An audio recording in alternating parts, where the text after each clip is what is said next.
Welcome back, coaches. This is the Football Coaching Podcast. I am Daniel Chamberlain, co-host, here with Joe Daniel, as always. What's up, Coach? It's another beautiful day. I'm exhausted, Joe. We have been going nonstop. Of course, we got to meet you up in Virginia, in Old Town Alexandria. We went to the inauguration and all that in D.C. this weekend, so it has been... The hardest part was that was a Monday, so we had to travel like it was a weekend. Because we left like early Sunday morning and we didn't get back till essentially Wednesday morning at midnight. So it's been a very long weekend that ate up most of the week too. Yeah, that Monday was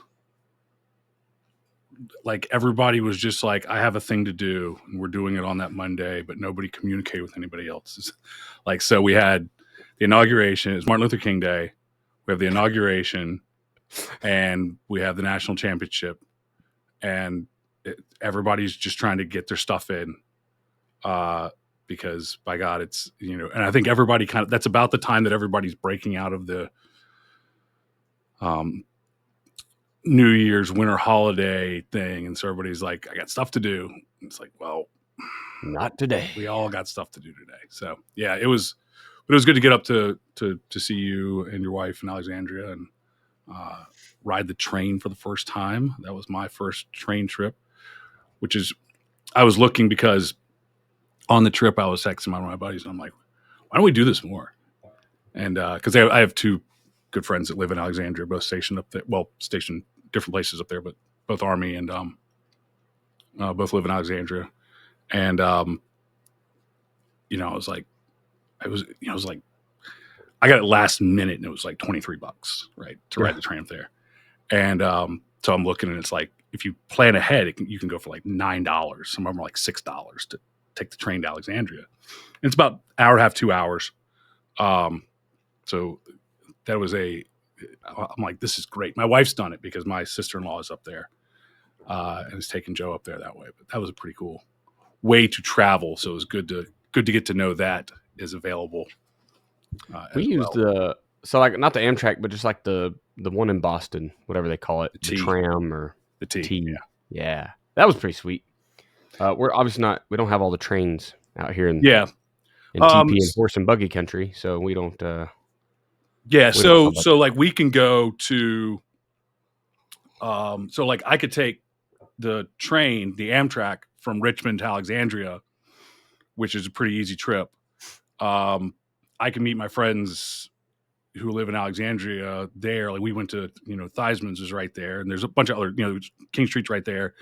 But the Metro is also right there. And so you could take the Metro then and go into, if you want to go to a Caps game or God forbid you want to go to a Wizards game, or if you want to, go take a further ride for, other nationals and stuff like that. But, or maybe if you wanted to do like, what was it, Penny?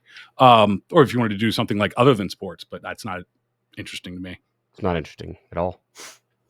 Well, it was a great week for us to travel, and we met some new friends and ran into a podcast listener, Coach McKee. Not Mackey, McKee. No, and I'm probably saying that wrong. I'll Twitter in the background while I'm thinking about it. But he and his family were there, so that was pretty cool. And it's Mickey. What's funny stories for him and Coach, thanks for being a listener here and everything. But there was a Coach McKee at Lone Grove where I grew up. These are both Oklahoma coaches, by the way. And so when Lone Grove and Plainview were rivals, at Bristow this year as a coach, I knocked off Plainview out of the playoffs. Not I, but our team. And so I immediately texted him like that night or the next morning. I was like, knocked off the Indians, right, for the Lone Grove.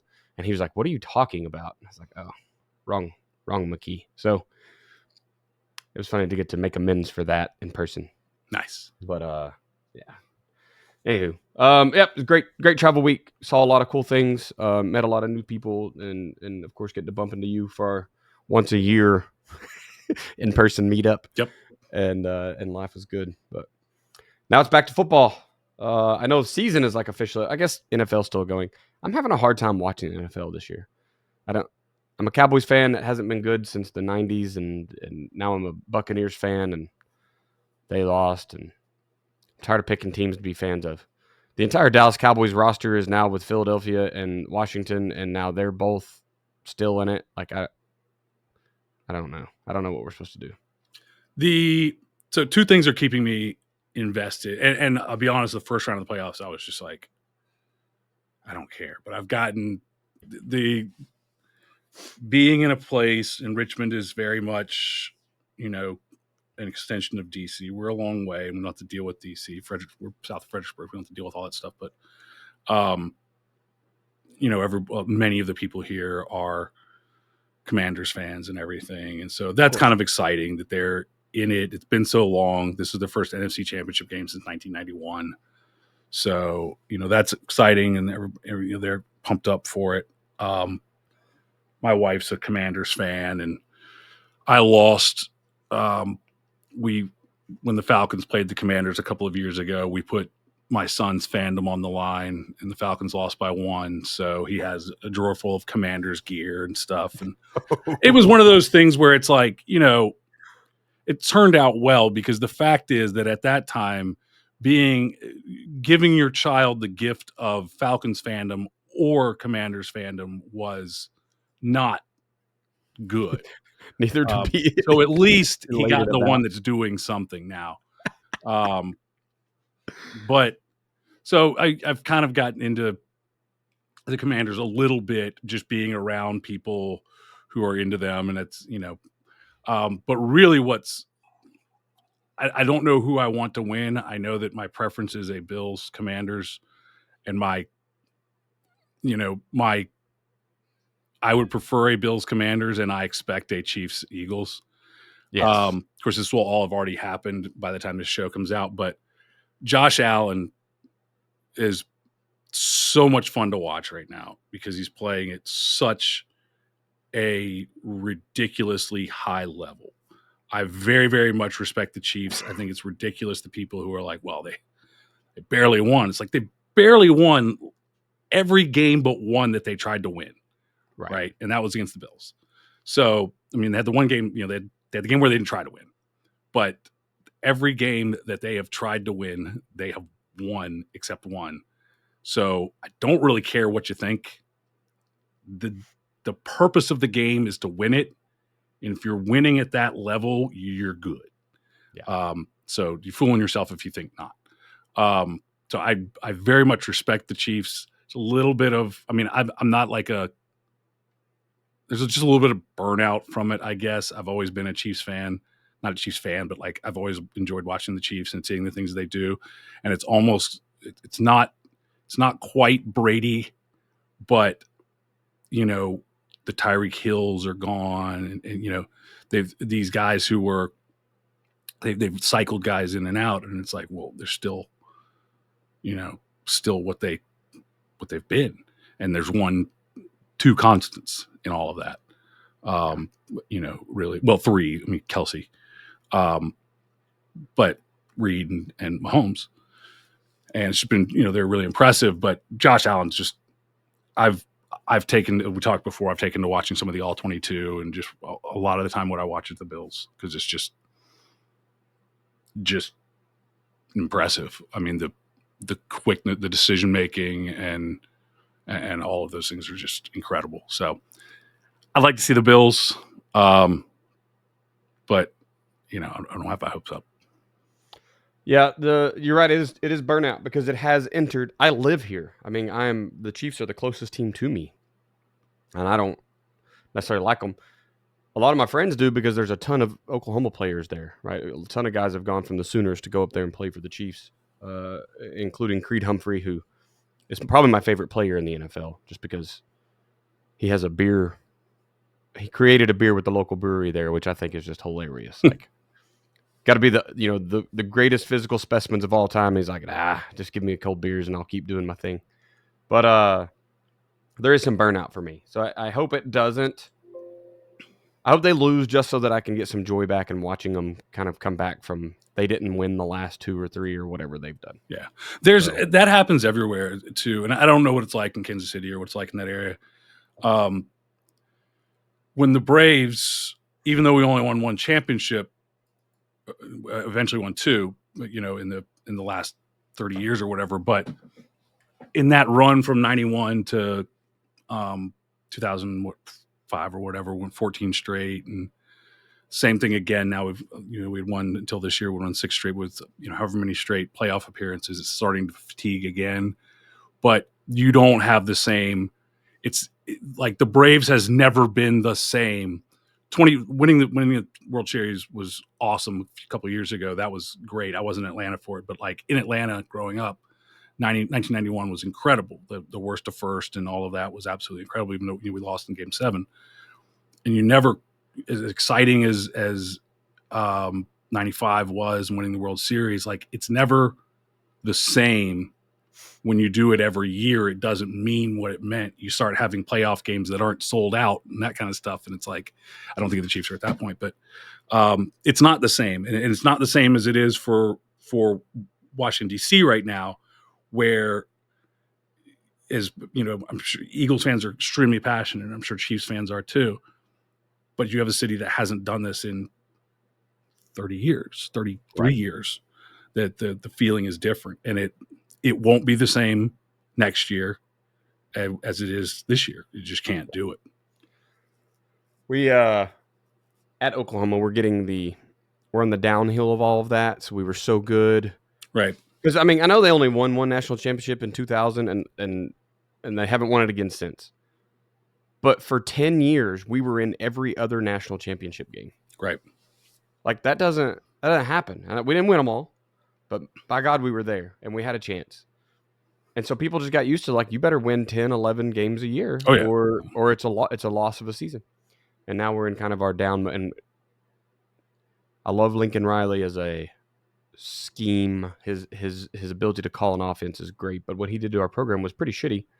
And it was just backed up by all this crazy transfer portal and all that stuff. But we're going to get a rebuild. We're going to be okay. We're going to come back. And I'm kind of excited because what you just said, because now it's new again. You know what I mean? Now when we win 10, 11, 12 games, it's going to be like, oh, if we get back to playoff contention, and that's going to be fun again because it had gotten stale. But yeah, it should be a good time. Sports are weird. For some reason, we want dynasties and we hate dynasties at the same time. This happens. I mean, this happens everywhere. It's where I coach now, with 17 years without a winning season.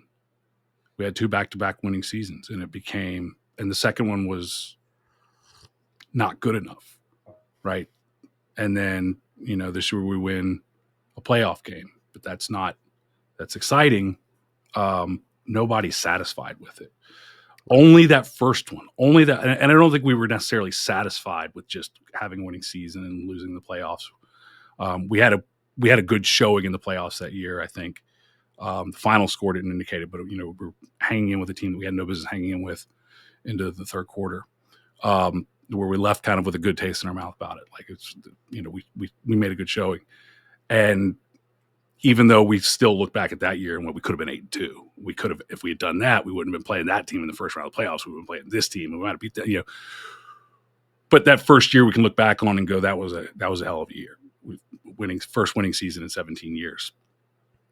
It has not been like that since. It has not been like that since, because now the expectation is different, and it's not the expectation. The expectation is you never have a winning season. You never win a Super Bowl. If you win a Super Bowl, the expectation the next year is win a Super Bowl, right? And everything short of that, Georgia, two national titles. Everything's been a disappointment. We won an SEC championship this year. We went to the college playoff. We lost to Notre Dame. It was a bad year. Universal Georgia fans will tell you it was a bad year. It just was. We went to the college playoff ranked second. They're celebrating elated that they're 500. You know what I mean? Yeah, and this is a bad year. It just is. And people, and you could look at it from the outside and go, we lost, the quarterback. Well, most people blame the quarterback for having to be where we were to begin with. Like nothing's good enough. And that's just, that's the nature of the beast. Nobody, and I guarantee you, anybody listening to this podcast right now, there is no way anybody listening to this podcast who coaches football is looking at their team unless you just had massive graduations, everybody looks at their team and goes, if we won 6 games last year, you're looking to win 7. Nobody's like, if we win 3, it'll be a good year. Right. If you won 1, you're like, this year we need to win. Most people just jump straight to 500, like, get 500, like 500 or something like that. Nobody even goes, if we won 1 this year, next year 2 will be good. Nobody goes on a progression, right? No. Get to 500. Let's get in the playoffs. It's just, and Too that's normal. fast-paced now. Nobody thinks. Everybody thinks that their team is going to be better next year, and we should. There's no reason not to, but it's not the reality. Somebody has to get worse. Yep. Well, Joe, let's pay some bills. We'll talk some quarters coverage. Yeah, go to joedanielfootball.com/system to check out the guide to building your ultimate defensive system. It's going to talk about what is a system, what you need to have in your system, how to install your new defensive system, and the 5 mistakes that you must avoid in order to be successful with your new defensive system. It's the guide to building your ultimate defensive system. Go to joedanielfootball.com/system. Awesome. Talk quickly about athletic speed and movement. If you've not been over to athleticspeedmovement.com and see what we're putting together over there, it's a great time to do that as we're almost done with January already. So, February is going to be here by the time this episode comes out. And then you're 3-4 months until you're getting all your football players back. So, it's a great time to get invested in that, learn the system, get the guys that are with you right now, your year-round off-season guys, get them through it once. And then be ready for the crowd to come back and jump through athletic movement and, kind of build out your fastest team that you've ever had. It's Del Basquet's 47 some odd years of experience from being the very first NFL speed coach, taking a rookie running back to a 2-time All-Pro. And then now he's just helping thousands of kids break through their ceiling. So that's what it's really look for at this level. If you're a high school coach, a youth coach, junior high coach, whatever, get your kids to an entirely other level than what they would have without you. This is one of those places you can really make a change. athleticspeedmovement.com. Jump over and sign up today. Question 1. So we're going to talk a little quarters coverage today. We really want to discuss some variations and how you can expand your quarters coverage. If you are currently just a Palms or a Read 2 or whatever you want to call it in your area, if that's what you're basing out of, and maybe that's all you have, I don't know. But you're just one of these pattern match guys and you're looking to expand, that's what today is about, is just trying to get an expansion of those so you can have something else on the field, something else for that quarterback to have to read, and put yourself in a better position. We got some interceptions this year off of showing that we were going to play like a press read 2 and bailing to like a cloud look version of it, right? I mean, we did some really cool stuff just with these different variations. So I'm excited to hear what Joe has to say on this topic as well. But first, let's just cover what base quarters coverage is, Joe, for those guys that are getting in for the first time. Yeah, I mean, your base quarters coverage is there's all kinds of different words for it. As you mentioned, to read and cloud and well, cloud would be a cover 2 really, but what we call quarters is, and some people call it cover 4. There's the press variations like the Narduzzi press variations and things, just all, terminologies, different things. But the main coverage that we look at as quarters, essentially what makes something quarters is if 4 receivers run vertical, 4 guys go with them, right? I mean, that's number one. If it's a quarters coverage, if 4 guys run vertical, 4 guys go with them. To whereas if it's a cover 3, there's 3 guys deep in a zone. If it's a cover 2, there's 2 guys deep in a zone. If it's cover 1, 4 guys run vertical with them, and 1 other guy is standing back there. So you should have 5 guys deep, right? So when we define quarters, really what we mean is that if 4 guys run vertical, we're going to have those 4 deep quarters of the field, deep quarter zones. If you divide the 12 yards and back deeper than 12 yards pass zones. If you divide those up, there are 4 passing zones. So divide the field into quarters. Cover 2 cuts it in half. Quarters cuts each half into 2 halves as well. So, and that's one of the things about quarters is that as far as zone coverage is, whether it's a spot drop cover 4, and the way that I clarify my wording, this is not official at all. I consider cover 4 to be a spot drop and quarters to be a pattern match, but that's just my own headcanon. That's not a real thing. Right. If you divide up the field into the actual passing zones that an average player can cover. So just if we spot dropped to cover all of the zones, there are 4 deep zones. So if I run cover 4 where I have 4 deep defenders, I can cover all 4. There is nowhere to throw vertical, in theory, right?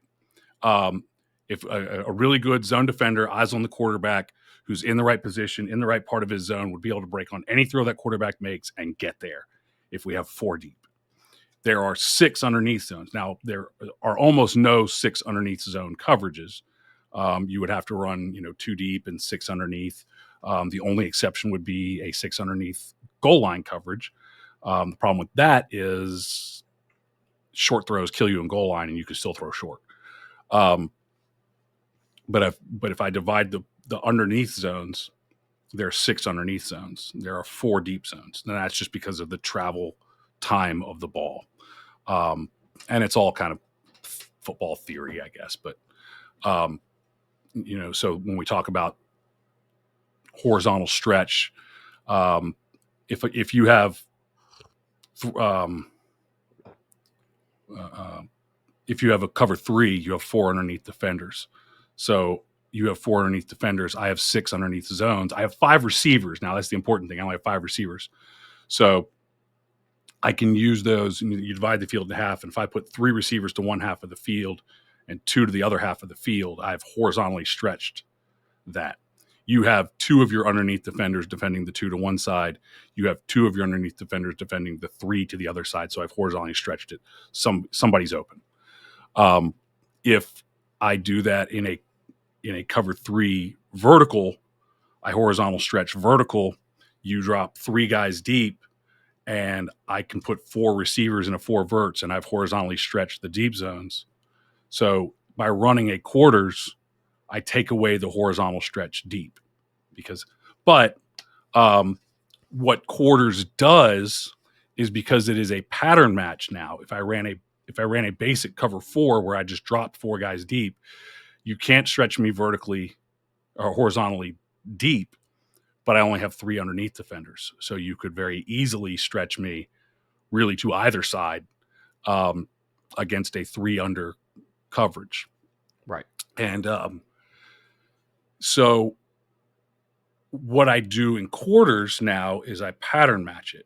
And so I have my safeties, generally my safeties, but not always, but generally my safeties are now responsible for, if the number 2 receiver goes deep, I will go with him. So number 1 receiver, number 2 receiver, number 1 receiver goes deep, the corner takes him. Number 2 receiver goes deep, counting from the sideline. So, the closest receiver to the sideline is number 1. The next closest is number 2. The next closest is number 3. And then we go to the other side of the field, number 1, number 2, counting from the sidelines. So in a quarters coverage, if number 1 and number 2 went vertical, went deep, then we would have them covered.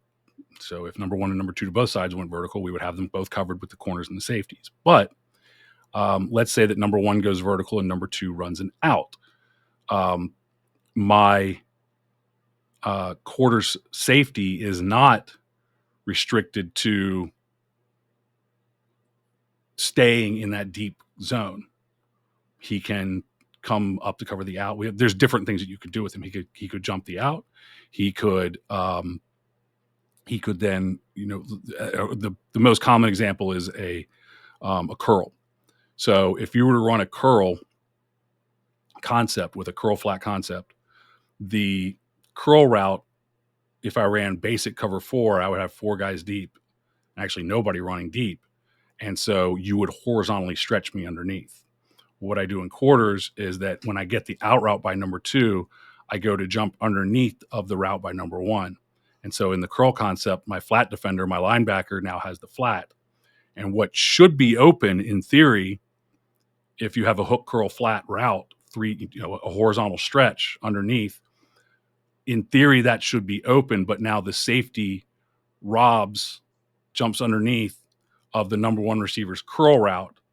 And that quarters concept allows me to take away both the vertical horizontal stretch with the quarters coverage and not all, but many of the horizontal underneath stretches by robbing the curl window with the safety.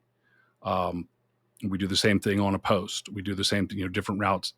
Of course, there are routes that are difficult, but that allows you to defend both horizontal and vertical stretches, or horizontal underneath stretches, horizontal deep stretches, and to an extent, although it still stretches, vertical stretches like a smash concept.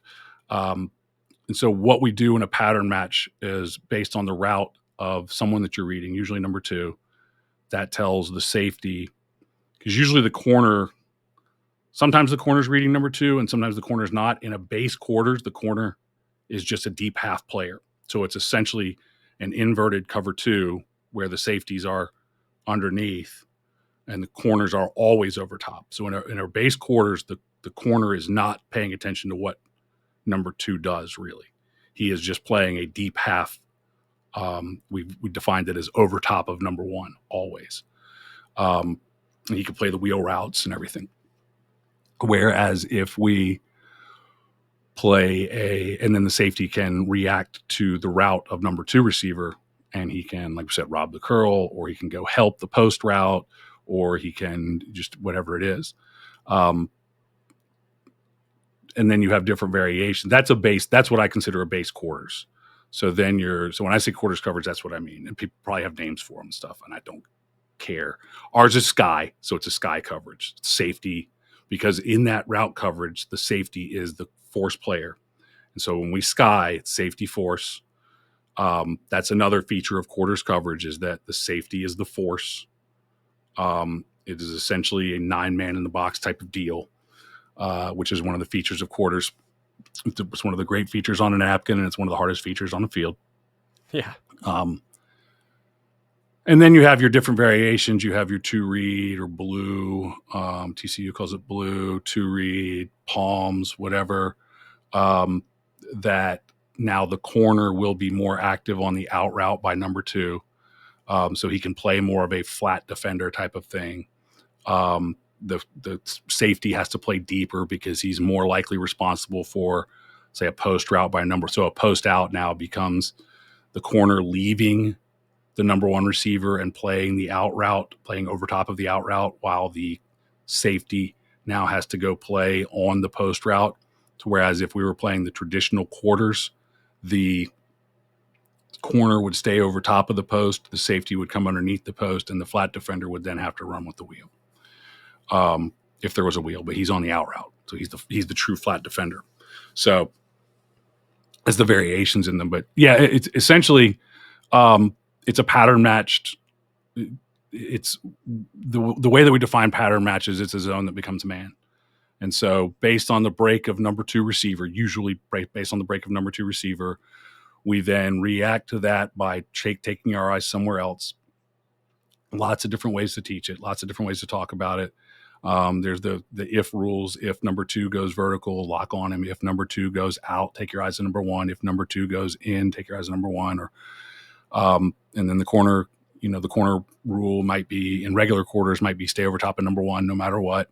And then in 2-read, it's if number 2 goes out, you play slow to number 2.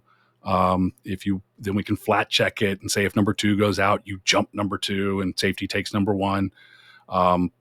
But at the end of the day, once that happens, so all of those words, over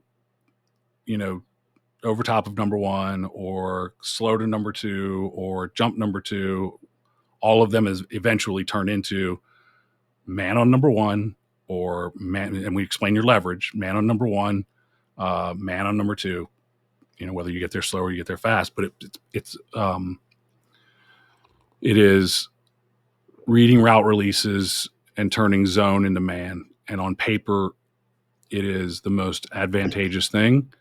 And in reality, you must major in it, because one of the biggest mistakes that you can make is think that we're just going to install quarters as a change-up coverage, or as, it's like installing split back veer just for fun.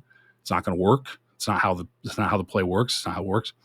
On paper, it covers everything. In reality, because of all the moving parts and all of the dependence on reads by humans and everybody being on the same page and everybody going, so there's something in quarters coverages and pattern match coverages called just different things, but it's basically when you lock. So when do we consider this a vertical route and we lock on it? And coaches will say 5 yards, 7 yards, 8 yards, 10 yards. I've often just said, look, if he's head down sprinting at 5, lock on him. And then, as the better you get, the more players learn to pass things off, the more they work it. So again, that's why you have to. But again, was that a vertical that then broke out, or was that an out route that broke under? So if we say 7 yards, one guy sees 6 and one guy sees 7, we both lock on it. Who's got the other guy, right? Nobody. So the reality of the situation is that on paper, coaches will get real excited about quarters and go, this is the answer. And in theory, it is. But in man coverage, you don't have busted coverages because I've got him. And as long as everybody understands, people fall down and stuff, but I got him. Now you have to play man coverage. When you play man coverage, the disadvantage is that I've got him, but I'm not in the best position sometimes to cover him. Like, we don't get picked in quarters because we pass the routes off. And if you run an out route, you're running it to a guy who's standing outside and he just picks it up. Yeah. In man, you run an out route and I've got to twist my feet and drive my, crossover and all that sort of stuff. Hopefully not crossover, open my hip and drive on it to play the out route.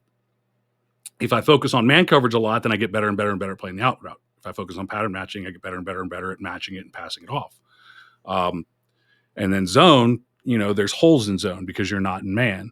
In pattern match and in man coverage, in pattern match because it becomes man, there are no holes. We lock on the guy and you've got to win a matchup in order to complete that pass. Whereas in zone, we have holes. But in zone, we don't have busted coverages. You have to find the hole. And of course, again, reality is we still have some busted coverages, but most of the time it's you just open up and run. Joe, you never coached corners in a cover 3 when you tell them just don't get beat, right? Yeah. And then they're catching a 25-yard bomb. But in theory, we have fewer. If you decided to install pattern match, and just tell the guys what to do and go out there and run it, you're going to have a boatload of busted coverages because that's not how it works. For sure. I know we kind of already talked about some of the variations here. The base stuff, everybody bases out of different things. Like I'm a read 2 base because we went through a era of 2x2 spread stuff in this area, right? Mm-hmm. Like everybody who thought they were somebody was trying to run 2x2, and I just need to be able to take away, outpost or just the things that people are trying to do. Even if it's just a fly route, just a vertical on the outside and an out route on the inside, at least we have an answer, and we're going to make the quarterback make the hardest throw. So that's why we've always based out of it. I think that it's very useful. It obviously has issues, especially when we start trying to talk about getting force back in the RPO world when that out route is now number 2 running a bubble, and that's this, are we going to switch? We're not going to switch, but also my safety's got to come play force, but now he's responsible for a number 1 who might be going vertical. So you get into a lot of stuff. I like that what you're talking about, kind of the robber coverage as a base. That obviously works really well. I know some of the more modern verbiage I like using for teaching purposes. You start getting your mess, like man, everything but shallow, or man except shallow, I think is what it technically is. Your man everywhere he goes, because I think it talks more to the players Like, this is exactly what you do. Your assignment is exactly what you do. He's yours unless he goes shallow. If he runs across the field underneath, now you're in zone coverage picking something up.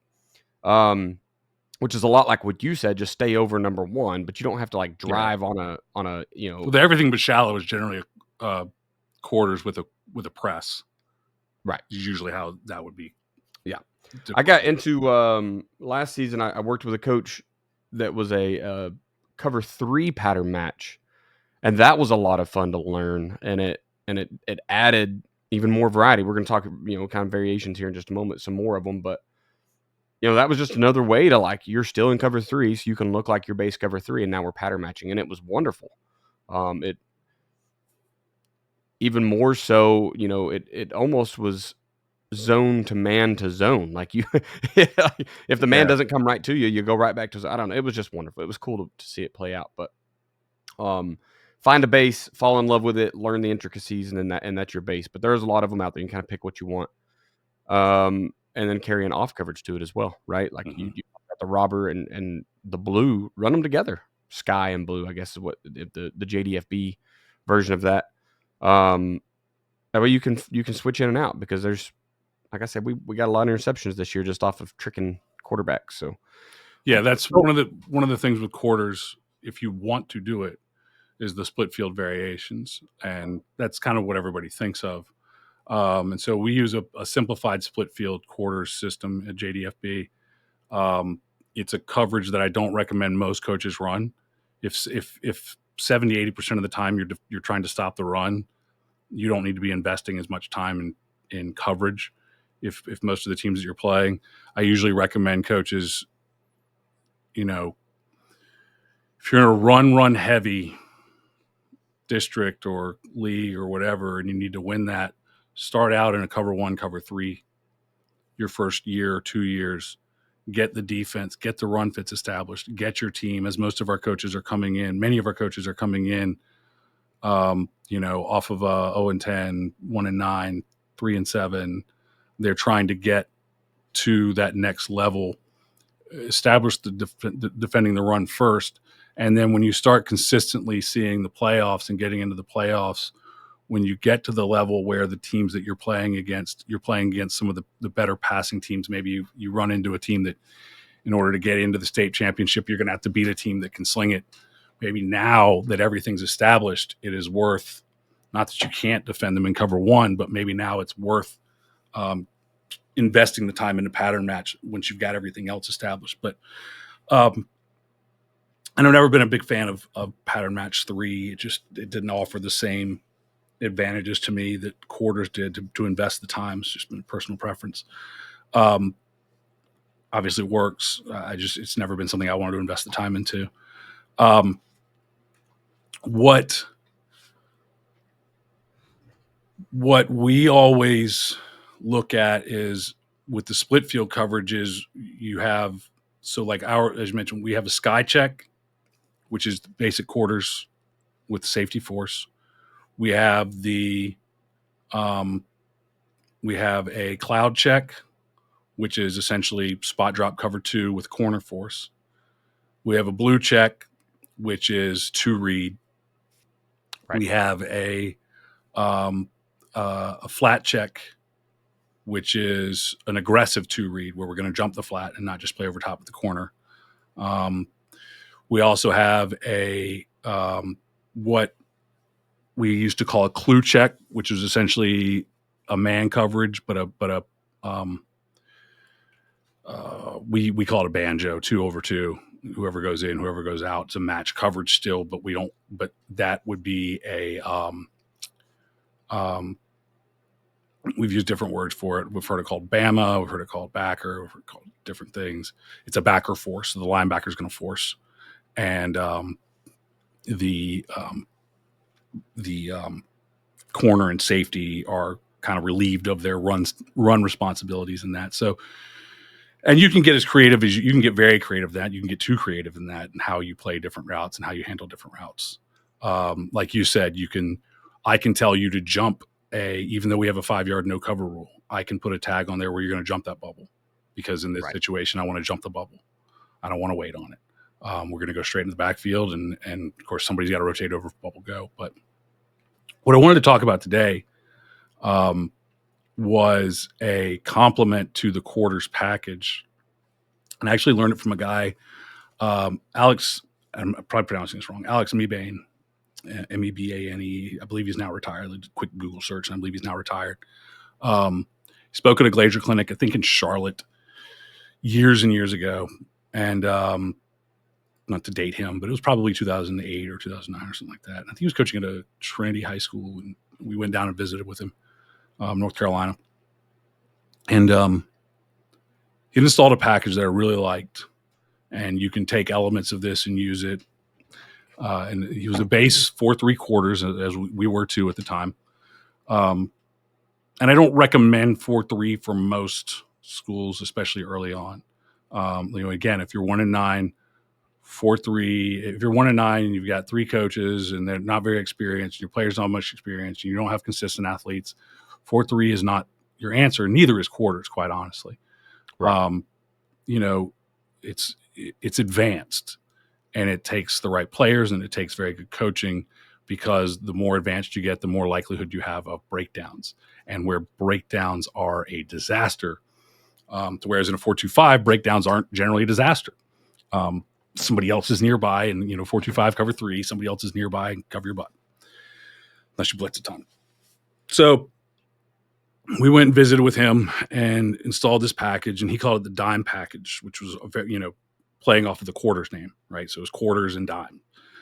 And the dime package was essentially a cover 3 variation that he used, and we learned, and we installed, and I like it.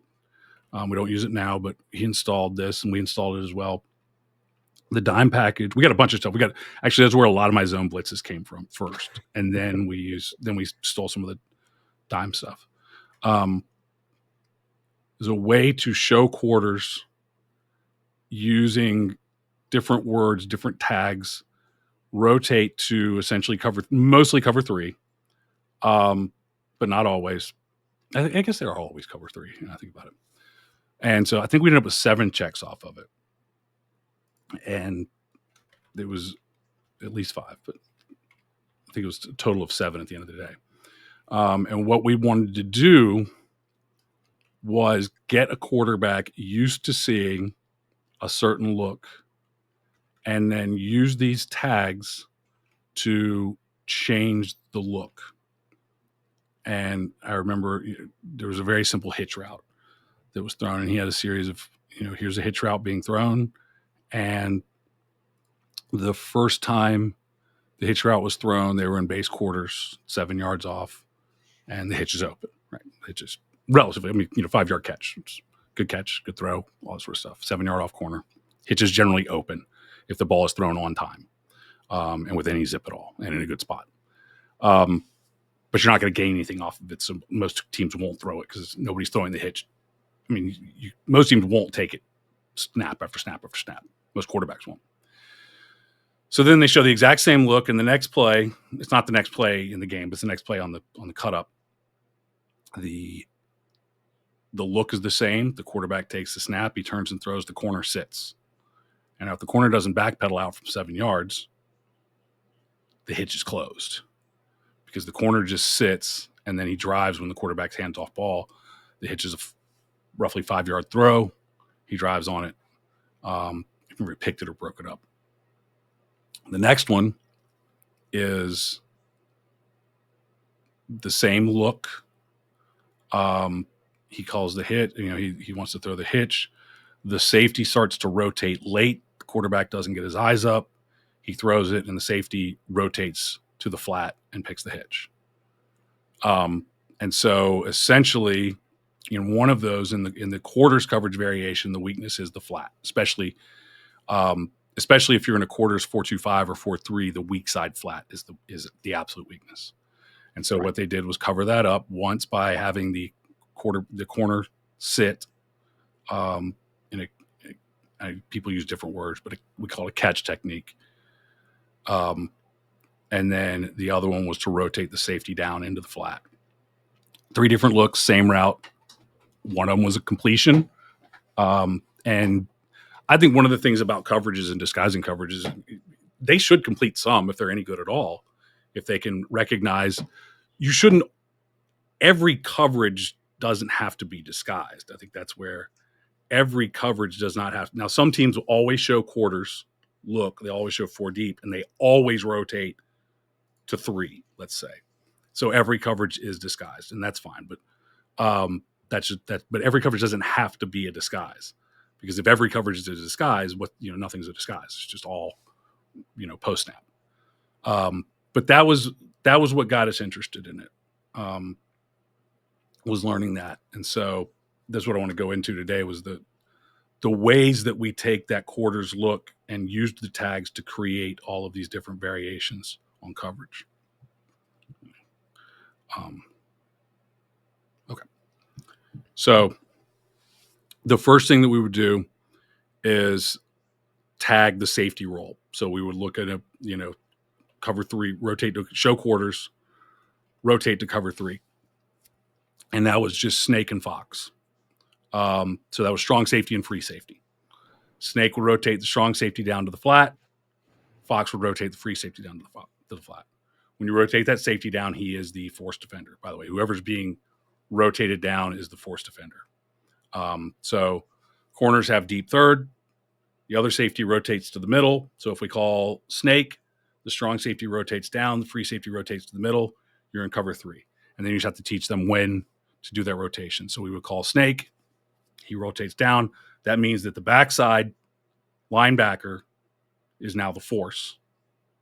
So that's important to understand, because that means that the will backer in this case is the force. So that involved, if we wanted to do that in a 4-3, we would usually tag an echo call, because we didn't want to walk the will backer out and leave B gap. It's not technically open. The Mike backer is inserting, and we can squeeze the Sam backer in to cover that backside gap, depending on what their look is. But we would usually slant that guy, the end inside, to take away that, let the will loosen up a little bit for force.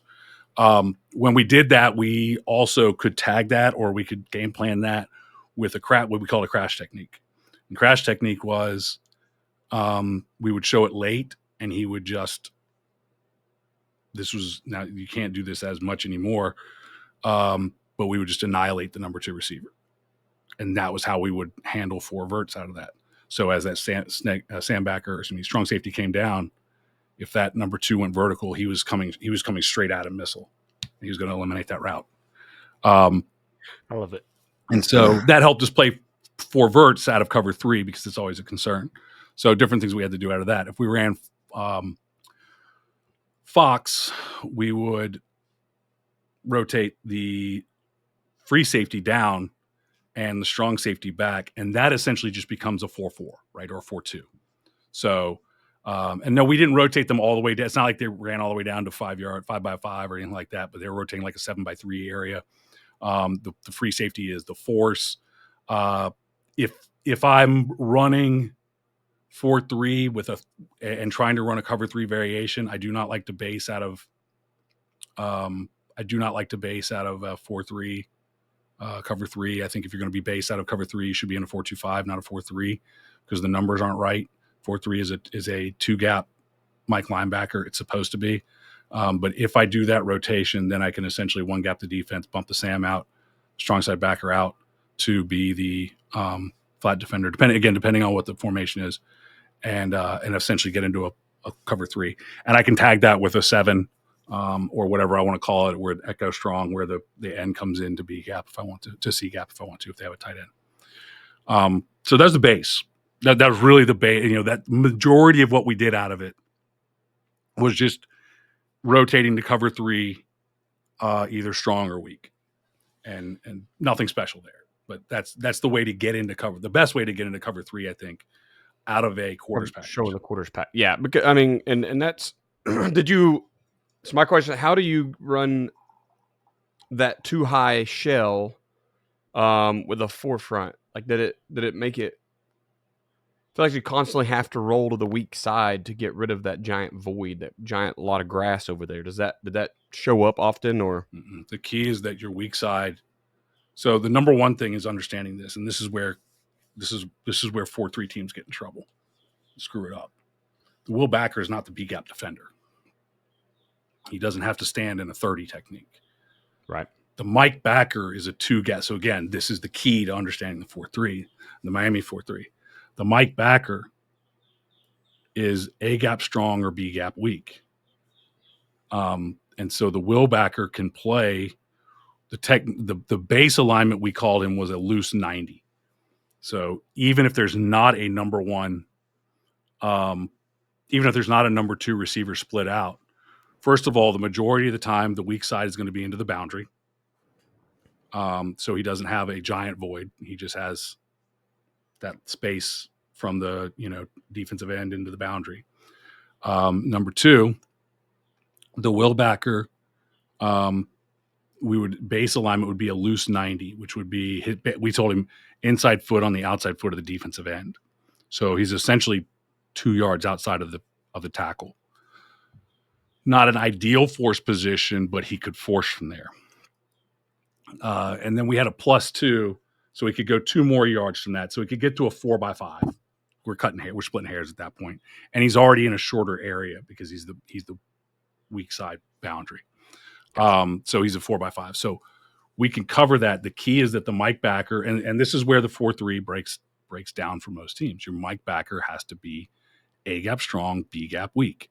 He has to be able to read it. He has to be able to fill it. I have to have the backside linebacker be able to fill for cutback. So that's where if I got a strong side run, that's where the will has to fold in to play the B gap cutback. That's when he's B gap because it's a 2 gap. If he gets a weak side run, he's playing off the hip of the defensive end. And if it's safety force, the safety's forcing.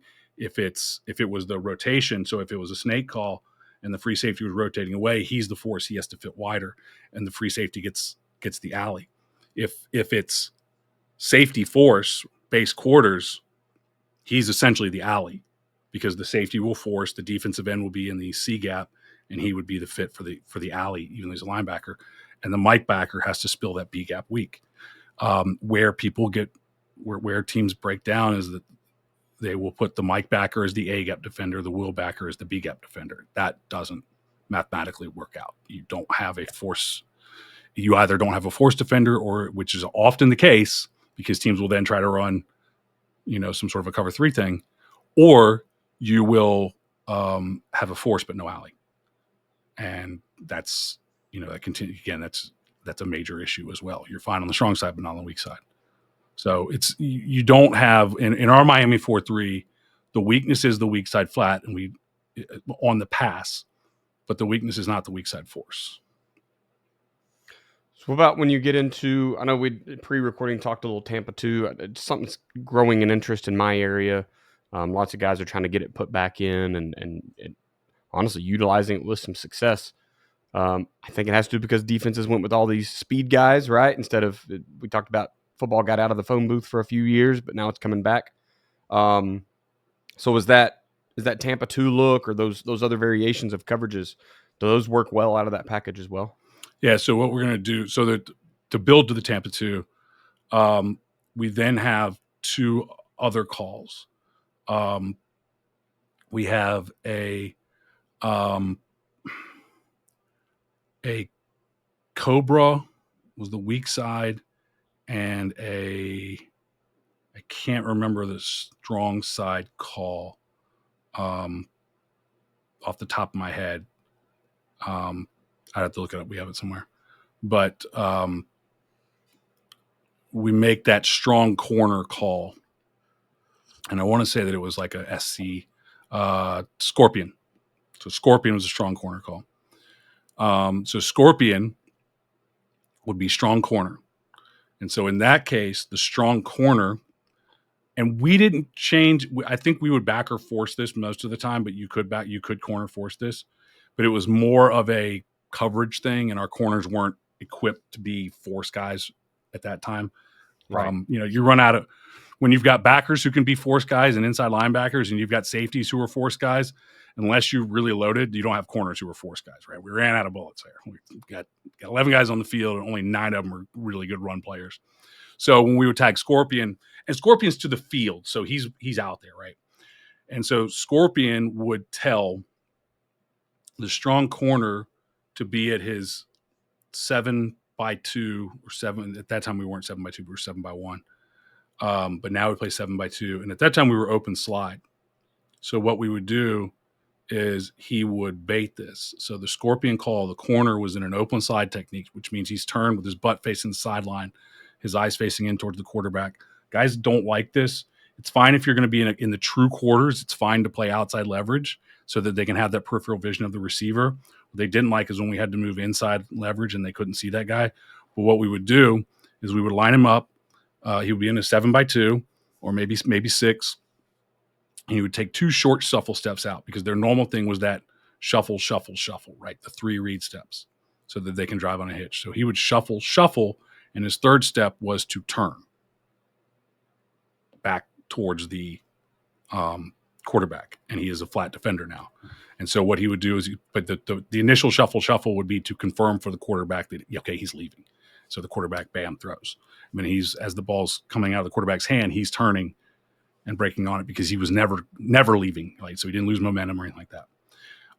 And so it's different teams call it different things. We call it a catch technique. We would 1-2, and then he would catch, try to catch the quarterback, come back to play hitch routes. If a team thought that the flat was wide open, obviously the flat is not wide open now on your out route like you thought it was. And then what would happen on that is if we called Scorpion to the strong side, the strong safety now rotates over to be the deep third. The free safety rotates over. The backside linebacker is still the force now, is back to being the force. And again, you could do it a couple of different ways. We kept the Sam linebacker as the force, which is not ideal. But it wasn't something we did a lot, and we knew that it was for pass coverage purposes, not for run stopping purposes. The Cowboy call, which is the corner on the weak side, COW, corner on weak. The Cowboy call would do the same thing, but it would use the corner to close off that weak side flat that looks like it's always open. And because of the short area, we would usually make the weak corner is a different guy than the strong corner. We would often make the weak corner the force, which allowed us to be a little bit more aggressive, but then the weak safety or the free safety is rotating over. That's easier to do because of the amount of space. So Cowboy was a much more common call, especially on teams with quarterbacks with weaker arms that we know can't throw to that wide side. We're going to give you different looks on the weak side where now the corner sits, the safety rotates over. It's a good thing for the bench concept. So the bench concept with a weaker armed quarterback, guys outside line or bench or whatever, it's an out route by number 2. It's a quarters beater. It's an out route by number 2 and a vertical by number 1, where if you're running a 2 read and the corner sits on the out route, the safety has to come all the way over from, the hash or wherever to get that vertical route. Well, we've pre-rotated him and sat the safety. So we're going to be in a better position to defend that. So that Cowboy call would be, it was a more common call and the same technique as the Scorpion for the weak, but now for the weak side corner. And then of course the strong safety rotating over to the middle. So you have an invert on the weak side. You have the safety playing deep third. You have the strong safety playing deep middle. The Sam backer becomes the force on the other side. You have to plan that because if you have you have to know that if the Sam backer has a tight end, he can't sit over top of C gap and be the force. So you have to make a check call, what we would call a 7 call, where the defensive end on the strong side now plays 7 technique, 6-eye inside shade of the defensive end, or inside shade of the tight end, and the Sam can walk out. And again, it becomes some sort of a 4-4 type of deal there with the weak corner coming down. So those were nice tools to have, and I like the weak side better than the strong side. The strong side, I didn't have a lot of application for it, other than just they're throwing a lot of weak side stuff, whatever. Or so throwing a lot of strong side stuff, and it was just to give a different look. The weak side, the Cowboy has a lot more application. It's a lot more practical. Did you tie? But it has a bigger problem on the strong side force, so it's passing situation stuff. Did you tie corner blitzes to any of that? So our Cowboy, sorry, I kept calling it Cowboy. Cobra was the weak side corner, because I used Cowboy at that time. The original terminology was Cowboy corner on weak, but I used Cowboy for a corner on weak blitz. Gotcha. And so Cobra was the cover because, again, scorpion, snake, fox, just whatever. We ran out of ideas. But scorpion, snake, all that kind of stuff, reptiles. I can't. Is there an F reptile? We didn't use one. I don't know. Like a ferret's close enough. It's not a reptile, but it's gross. It is gross. So the now I'm gonna be thinking about it. The Cowboy blitz, yes, we would blitz the corner, but so again, where all of this ties in, this ties in directly to our 3 under 3 deep zone blitz, and a lot of the same. If you blitz the corner, you rotate the safety over. And so now the will backer is the flat defender. I would only blitz the weak side corner. I've never blitzed the strong side corner. I would only blitz the weak side corner. I did it very, very rarely. But you would use the same concept, the same tag to get the corner blitz in a fire zone cover 3. If you blitz that corner. So yeah, and we use the same thing if we did the same concepts and that's where we talk about recycling stuff. This wasn't all new. Some of it, the corner catch technique was exclusive to this, but the safety rotations, the snake and the fox, they were, we were doing those anyway because in the 4-3 we were running a lot of fire zones and overloads, and America's Fire Zone type of stuff, and overloading aside, and so we needed to rotate a safety down to that flat, and we would drop a defensive lineman if we wanted to into the middle, but so you get to use those again in different places. That's good. When you talk strong and weak, was that how often did you flip that field and boundary, or was it always the passing strength of the offense? So we had several different ways to call the strength. I could call the strength. I very rarely use it. So most of the time, so we would actually signal what the strength call was going to be as part of the signal. So if the strength call was going to be to the tight end, we would give a tight and just wrap yourself up. It's a tight call. And that means that's normal strength call. I've since done away with all of this. I've simplified way, way, way a lot. But originally we would have a tight call, and that meant that the strength was to the tight end. Right. We would have a field call where we could call that, ignore the tight end and call the strength to the wide side. We had a boundary call. We also had a split call, which was instead of calling it to the tight end, call it to the split end, which means call it opposite the tight end. So that would just flip. We would call the strength opposite of that. What I ended up doing for the most part was we were either in tight, and I still do this. I would still do this today. I eliminated all of the other stuff. I eliminated the field call. I eliminated the boundary call. I eliminated the split call because we didn't use it very much. We made the base, and then if I wanted to do it from a side, let's say that I wanted to blitz from the field, or let's say I wanted to blitz from the boundary, and we are on the left hash. So the field is to the right. And I want to run a weak side blitz from the boundary, but God forbid we screw it up or whatever, or whatever. So I would just either go thumbs up is right or thumbs down is left. And so I would go ahead and say the strength is to the right, and then we're running our weak side blitz. So I know that the left side, no matter what they owe FIB, it doesn't matter. We're going to come off the left side boundary blitz because I want to get to the quarterback. And so we would, because I can see, right, or I've got a spotter up top, or I'm up top if I'm the defense coordinator that's in the box. I can see where the wide side is. I know where I want to come from. I don't need them to have to figure that out. So I just go right. Strength is right, get strong right, and then call whatever I want. So I can manipulate it there. I love it. That's what I've been in like multiple different systems now. We're trying to figure out if you want to be a boundary corner, and I think that's my favorite, just because personnel wise, you can get that cat that's going to run verticals every time can go to the boundary, right? And then the guy who's probably going to play hitches and curls and digs, he can go play on the field. So I that's probably what I've fallen into. But I like to be able to just call it on your own as well. Yeah. So if we count, corners are different. Like, so this is more for setting the safeties or whatever. And then the corner's going to listen to the call. But yeah, and a lot of times it's player driven. It's like, okay, they're going to run the ball through the field. I want my strong guys to the field.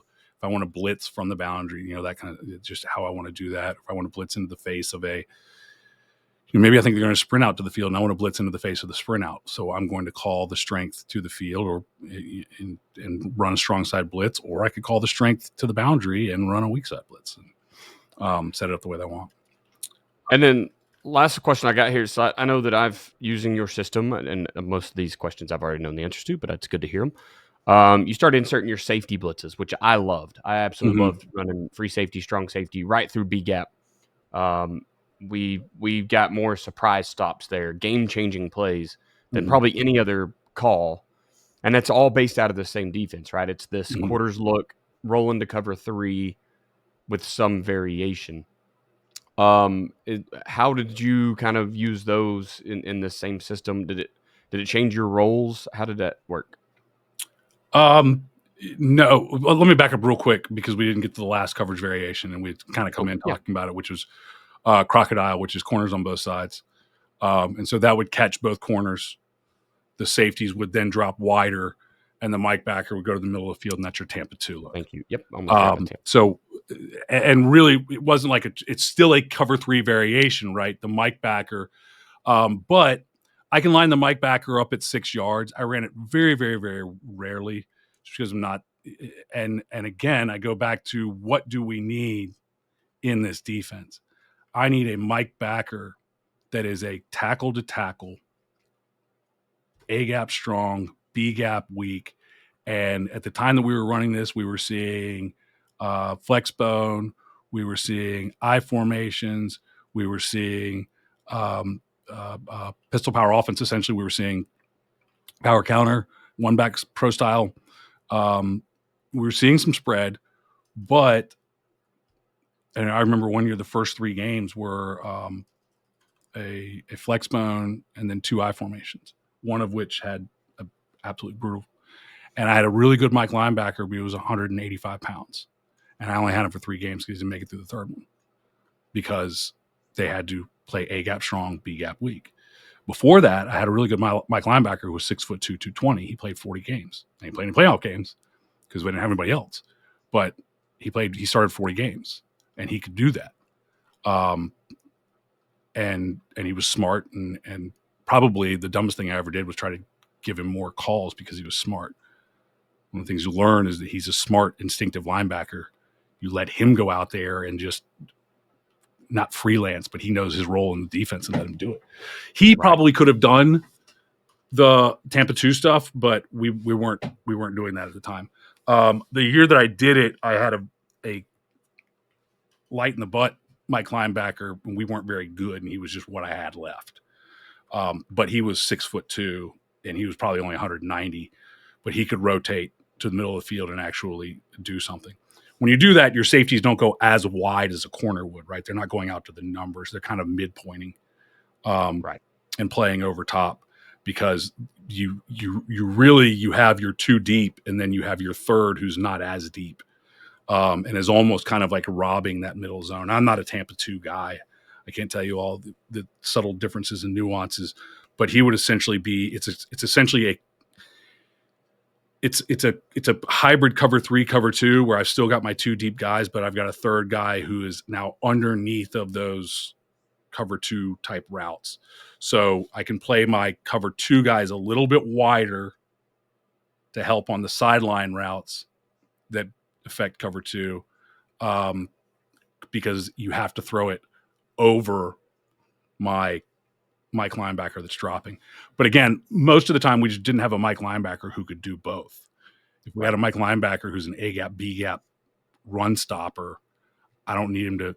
I mean, the kid who got hurt, who he ended up coming back and he ended up being an all-star and all this sort of stuff. And he was just a really good, tough high school linebacker. But I remember in 7-on-7, because we have to do that because the rules say it or something. I don't know. But he would be out there in 7-on-7 and they would run all these 7-on-7 routes where the running back goes sprinting down the middle of the field. And at one point he's in tears. He's a competitor, right? And he's in tears. And he's like, Coach, I can't. And in our coverage, in our 4-3 coverage, who's responsible for a running back running a vertical down the middle of the field if 4 guys are running with the other 4? Mike linebacker.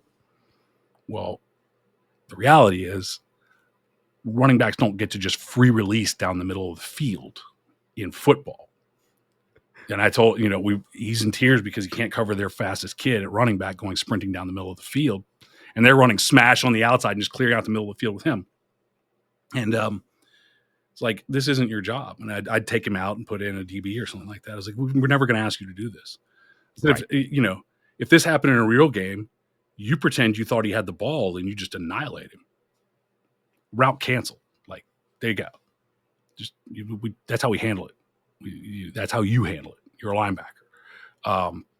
Because it's, those are, like, we have that as a quarters beater, but the number of times that we've hit it outside of 7-on-7 is like minuscule.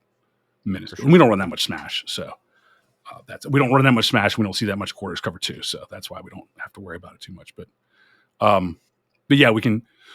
So the safety blitzes, I loved and I still love. And I encourage our 4-5 coaches that are ready to expand beyond the base blitz package not to change to a 4-3 defense unless they have the guys and the coaches and all of those things.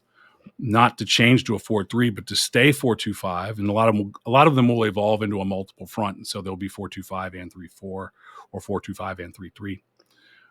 But what I encourage them to do is install the 4-3 formation alignment and then run all of your zone blitzes, run the zone blitz 4-3 package. That's how I would expand into an exotic 4-2-5 blitz package. Show 4-3. Never run it. Never run quarters. Never run. I mean, you can, but I wouldn't. You don't have to. And then always rotate to a 3 under, 3 deep. And so the 2 that we ran, and I'll tell you the 2 that we ran. So America's Fire Zone out of the 4-3 would long stick the weak side defensive end, meaning that the way that we run a long stick is he's lined up in a 5 technique. If he's slower, line him in a 4 or whatever. And he would attack the hip of the guard. If the guard comes at him, he rips across his face into A gap. If the guard goes away from him, he bends down the line of scrimmage, looking to, basically, block away his runaway. So just like a 3 technique would treat block away. And if it's passed, then he's really got a 2-way go at that point. He can take what's best. If that guy's oversetting, take the inside rush lane. If he's posting down inside, take the outside rush lane, whatever. Get vertical. And then the 1 technique, the nose, would cross the face of the center. And the mic would come off the hip of the long sticking defensive end, and the will would come around the edge and be the contain rusher. So you have a weak side overload, essentially. What we found, we had very good safeties, very dynamic athletes at safety. What we found was much better was to run what we called famous. Kids named it. It was off of a Jay-Z thing or something. I don't know, whatever. That's dating it. There you go. Kids were listening to Jay-Z. Instead of the will, and this is very easy to do in this 4-3 package. We have all of these blitz. So that blitz was called Wham, Will and Mike. All we did was change the name to Famous, Free and Mike. We always use longer names for safety blitzes. So Wham, W-A-M, Famous. Okay. On the other side, it was Smack or something like that. Sam and Mike. So it's like Smack. But the safety one was like Samurai, I think. It's a strong safety in Mike. And we didn't run that very much. But When we ran that blitz, all that happened now was that, so what we define is, so because we pattern match, and I say I don't like pattern matching cover 3, but if you pattern match already, you can pattern match your fire zones. And so instead of just spot dropping our fire zones, a lot of guys will play man coverage on the outside. I don't do that. So we would have the corners being deep thirds, and the remaining safety, in this case, the strong safety, would be the deep third middle. And we would just teach the other guys the forced. He's not the force defender because the blitzing edge defender is, but the will backer would now drop. He would be a 2-to-1 dropper. So he would drop looking for number 2 and then expand to number 1. And the Mike backer is a 3-to-2 dropper. So he drops off of the release of number 3, the running back. And then if the running back goes flat, he makes a push call and he picks up the number 2 coming in. All that stuff. It's all in the systems. You can get it. giantfootball.com. So Famous would do the exact same thing. Long stick, Mike off of his hip. And it would be the free safety rotating down late and the strong safety rotating over late. And the free safety would just come off the edge at 1,000,000 miles an hour. And it was a great blitz. So I loved that weak side fire zone blitz, and I would use that today. The other one that I really liked was a double A gap. And you just don't get the double A gap look in an odd front. You don't, even in the 4-2-5, really, you don't get it this way. That's why I encourage guys, if you really, really, really want a dynamic blitz package, and I wouldn't do it in year 1, but in year 2 of your 4-2-5, you can go with this 4-3 blitz package. And so the other one was, so we had Mash and Maul. One smart kid who knew that Maul was spelled with a U. The rest of them, it was MAWL. So that was Mike and Will.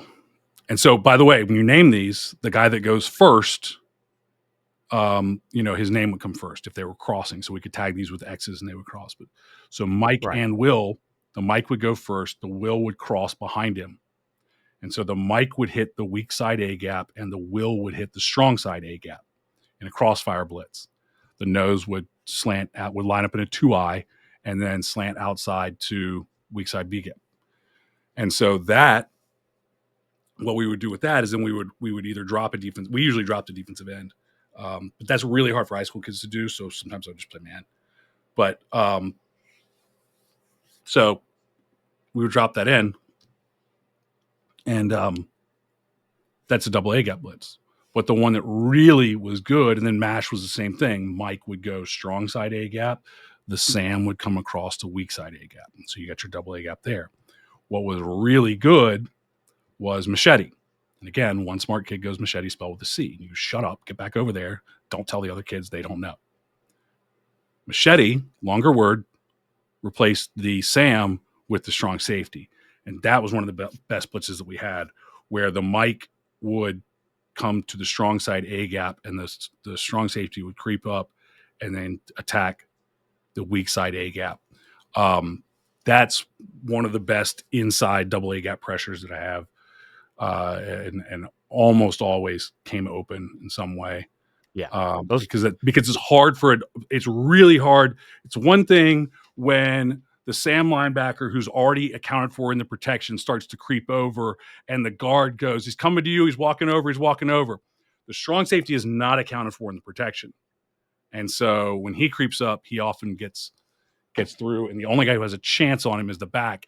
And if he's good and he's coming at 1,000,000 miles an hour from that depth, the back is screwed. So if it's not quick game, it's got to be 5-step. Quick game, he won't get there, but 5-step. It's a great, and it's also a good inside run stopper. Yes, run stopping. Samurai and Machete were my favorites because though that gap hinge player on the backside, he ain't looking, so they run power and it's a run through. Yes. If it's inside zone, like you said, they're not accounted for, and so they're going, oh, I can't help the center. I'm going to that front side backer, and it's just run throughs galore. So I absolutely loved those two. Yeah, blitzes when we were, and that's we ran it out of the 3-4 that way too, right? So I mean, it is a little different. But and there's nothing to say in the 3-4. Again, there's nothing to say that you can't line up in a 2-eye and a 3 or a 4-eye in the 3-4. You're going to fill those gaps. There's nothing to stop you from doing that. You just can't do it out of the base alignment. And the advantage is that in the 3-4, it's a different look, and in the 4-3, it's the same look we use every single time. Correct. Yeah. All right, man. Let's start closing it out here. Let's just jump straight to our level up here, Joe. So, what is your level up for the week? So this past weekend, Saturday, I got back to compete in a weightlifting competition in the RVA Open on Saturday. I had not competed since June. I have not had a good competition since. June wasn't that bad. I missed 91, which would have been a PR. But my training has been very, very bad all through the season. Almost non-existent. I'm light years, and I went in light years off of where I've been. My shoulders are banged up and everything, but I was like, I'm just going to go get on a platform, and I don't care what I lift. I had a I had to lower my entry total because I was opening. You have to open within 20 kilos of your entry total. And so my original entry total, which was already backed off of my actual total, was not low enough. And so I had to like email late and be like, I need to lower it more. But I was just going to go in, lay up, get a lift on a platform, get back into it. And I kind of went with the thought of only a few things can come out of this. One is I can have a great meet and feel good about it. That can go one of two ways. I could, because I was the only one in my class. So I was going to win as long as I totaled. And that's why I started with such low totals. Was like, I know I can hit these and I'll win. I'll get my medal, and then I'll go from there. So my first thought was, if I have a good meet, I will either feel really good about it, or if I have a good meet, I'll feel good about it, and I'll be inspired to up my training and do better. Or if I have a good meet, I'll decide that I don't really have to train, and I can just always go in and have good meets, and it'll be a disaster. And but the worst thing, that's kind of where I'm at, where I was at already. I was bad training, or I can have a bad meet, and I can either be driven to do better or give it up. I'm not going to have a bad meet and be happy about it and just keep doing what I've been doing. I knew that. Right. So I was like, I'm going to have a bad meet, and then I can just be like, all right, I'm going to go do strongman, or I'm going to do powerlifting, or I'm not going to waste my time not doing it right and not getting results. And it's just not the way I'm wired. There was a fifth option. I suppose there was a sixth and seventh option too. The fifth option was the way that weightlifting is divided up. It's divided up into 5-year age increments and then weight classes. And the weight classes are all changing soon. So the state records and stuff, none of that matters. It all goes away. So any state records that I still held disappear as of this summer, basically, which is fine. The great thing about them resetting the weight classes is there's all new state records. So I'll just go do it again. The ones that got beat, I'll take them back and move from there. The other thing that happened is that I was only 45 to 49. I'm not 45 yet, but this is the year I turned 45. So I was only 45 to 49, 96 kilo lifter. And there was one other guy who was 45 to 49, and he was 89 kilos. If you're in the open weights and you miss weight, you're screwed. You missed weight. It's official. This is for world records, and not really in this local meet, but follow those rules. National titles, all sorts. If you're a kid or you're masters, old people, and you miss weight, you just move up to the next weight class. So as I'm getting ready and I'm looking at the board with my coach, who's Chris Lawyer, who writes the JDFP weight room program, looking at the board, I go, wait a minute. That guy says 96. All of a sudden, I found out I am competing. And I wasn't going to change my initial totals. I wanted to just get a total. That was number one. So, but he was lifting openers significantly higher. At least his snatch opener was 10 kilos above mine. So I was like, all right. And again, I was lifting fairly light weights for me. And I told my coach, and he agreed. He already knew this. So we're going to just do what we do on snatch. And then we get the clean and jerk, and going to go to win it. Because I'm not built like somebody who just goes, it's cool. I'll be second place. Did our snatch. I made all 3 of my snatches, but I was 6 kilos, I think, behind going into clean and jerk. We had the same opener at clean and jerk. So we both made the opener, so it's still 6 kilos behind. I think he missed one, then made one. And essentially the math came together that I needed to go up 8 kilos, which is a significant jump. Not something I had done before. I made it. He had already done his other 2 lifts. So I made it. I won by 1 kilo. I was pissed the whole time that now I have to compete, and I was like wired up. And I will tell you that it's the first time in a long time, because of the way that these local meets work and there aren't many people in. It's the first time in a long time I've had to compete. It was the only class in the entire meet that was, because the weightlifting is not as popular as it once was. It was the only class in the entire meet that actually had a competition where two guys, where it was close. I don't think anybody knew it but me and him, and I'm not even sure he knew it. But I'm so mad that I'm like, I'm going to hunt this guy down. I'm going to beat him by 30 next time, because I shouldn't have been competing with him, because I should be much higher. So what's the end result of that was I won. I was good. I competed, but I am like now driven to like get back and go above and beyond. Go train it is to humiliate this old man. Like this, that whatever it takes, came out there, and I have no idea who he is. I don't even know his name. So finding him is going to be difficult. I could find out his name pretty quick, but yeah, that's my level up. I think it's not so much the winning. I like the getting out and competing in what became a serious competition unexpectedly was good, but I feel like I have. You always talk about know your why, find your why, and I don't have a clear why on a lot of things. I don't like. There's not something that's cemented, but like this one, like I think it's the first time in a while that I can go like, this is the why. Like I know exactly what it is. I will not put myself in that position again to be in a competition with somebody who I shouldn't be in a competition with, who shouldn't be competing with me. So that's my level up. It was fun. Pissed. I love it. When you told me that story the other day, I just dying on the inside. I've got a few level ups. Feels like sometimes we do these things and we have nothing, and then sometimes we're like, I got five things to choose from. Right. I'm going to kind of divulge two of them, I guess, because they're both really short. But the first one was I have yet another one of those validation moments for like, just do the right thing always. Right. Kenny Ridley says professional always. A lot of people just talk about just be a good person, and like the world will give back to you. And I've experienced some of that recently with some conversations from some bad situations military wise that I got out of. And you always have that inkling, like maybe it's me, right? I mean, we've both admitted that like we don't always get along with everyone the best. We're not always socially. I'm a little more awkward now because, dude, I'm 37. I have like 5 friends. It's a weird time in life where like I don't have a lot of time to go out. I'm not going to your stupid parties.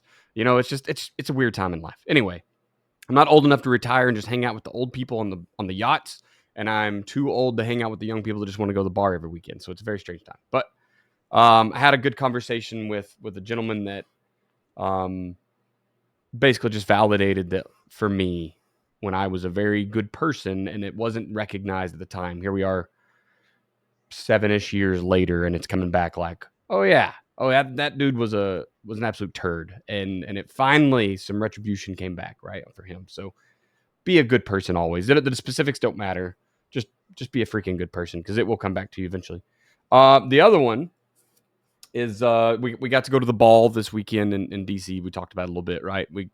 But more than anything, we had great conversation with the people that invited us up. And in fact, the ball was terrible. It was an embarrassment for the establishment that put it on. It was one of I think there's 8 official inaugural balls. It was not one of the 3 that Trump went to, but one of the 8 that like go on a list to say, hey, these are officially recognized by the U.S. government.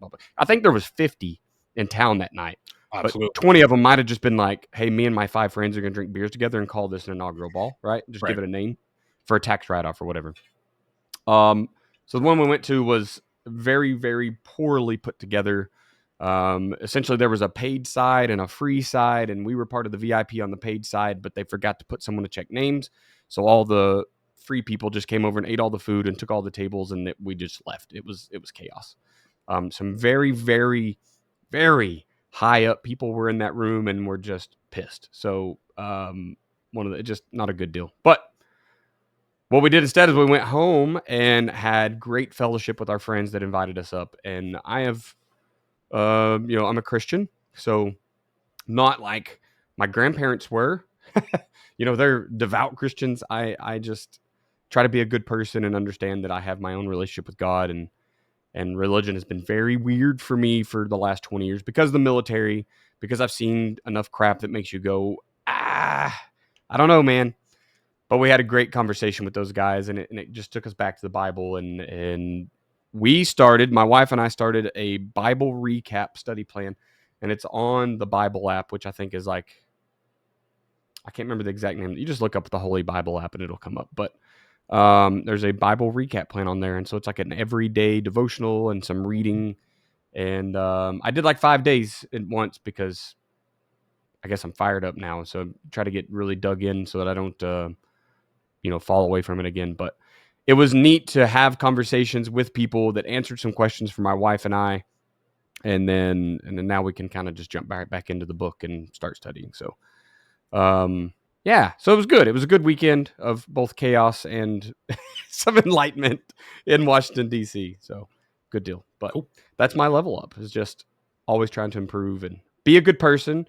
And then we're finding our way back in religion, and we'll see where it goes from there. Cool. Nice. All right, man. Let's close it out here. I'm missing the entire closeout form. It vanished on me. That's fun.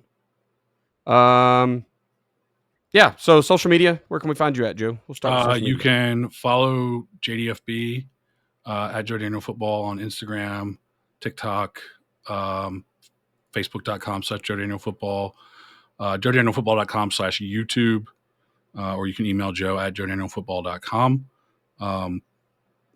And then if you want to check out the free download of the Guide to Building Your Ultimate Defensive System, you can get that at JoeDanielFootball.com/system. Awesome. I'm still working over on Patreon. That's a great place to kind of find me if you want to ask some football questions. Had some guys reach out. Questions that have arose is like, Coach, I just need you to help me make a resume, but you don't really have a tier on there for that. Hit me up.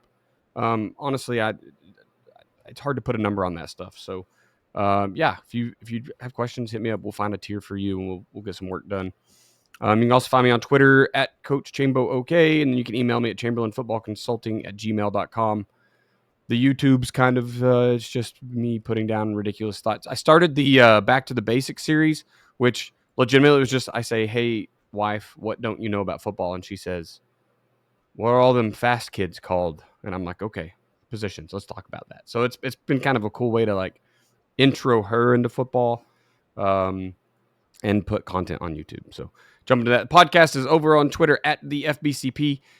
If this is your first time listening to the Football Coaching Podcast, be sure to subscribe so you don't miss any future episodes. You can find us on your favorite podcatcher. Spotify, Apple Podcasts are going to be the biggest ones. If you've been listening for a while, please leave us a review. We're always trying to grow our audience and help more people. I get a lot of messages about Level Up. I assume you do as well.